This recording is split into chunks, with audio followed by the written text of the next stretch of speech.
السلام علیکم. وعلیکم السلام. بھائی جان تاسو څه نام ده؟ هاشم خان. هاشم خان کوم ځای نه راغلی؟ پندو چوک نه پېښور. پندو چوک نه. تاسو څه مسله وه؟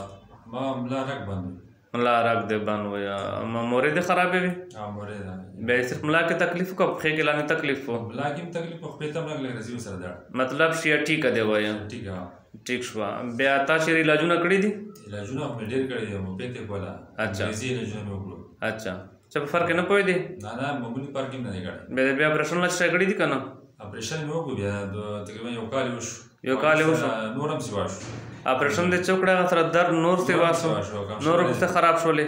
خراب شو. دا د ایم آر آی کړې ده؟ ایم آر آی نه کړې ده.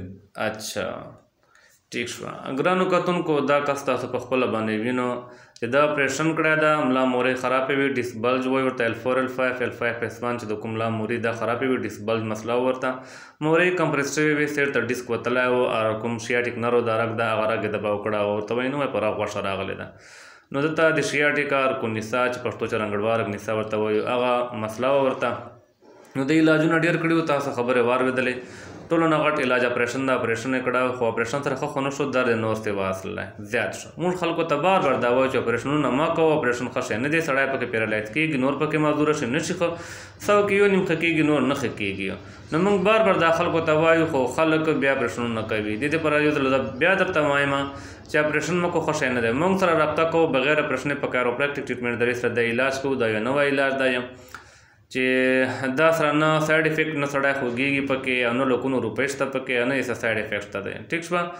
نو د ما نمبر په ویډیو به چلیږي. دې ته ښایم ما سره رابطه کوو 0306 95 85 005. ما سره ډایرکټ رابطه کوو. علاج لپاره راځو بغیر اپریشن علاج کوو. بالکل به ټیک کېږو. دا ویډیو د خلکو اویرنس دپاره د خلکو خبرګیري دپاره دا ویډیو زیاته شیر کړو چې کوم خلک اپریشن نمبر یې اخیستی دي اپریشن کول غواړي چې اپریشن نه وکړي اپریشن نه بچ دي او د دې ویډیو ذریعې موږ ته راشي الله تعالی به ثواب تاسو ته درکوي.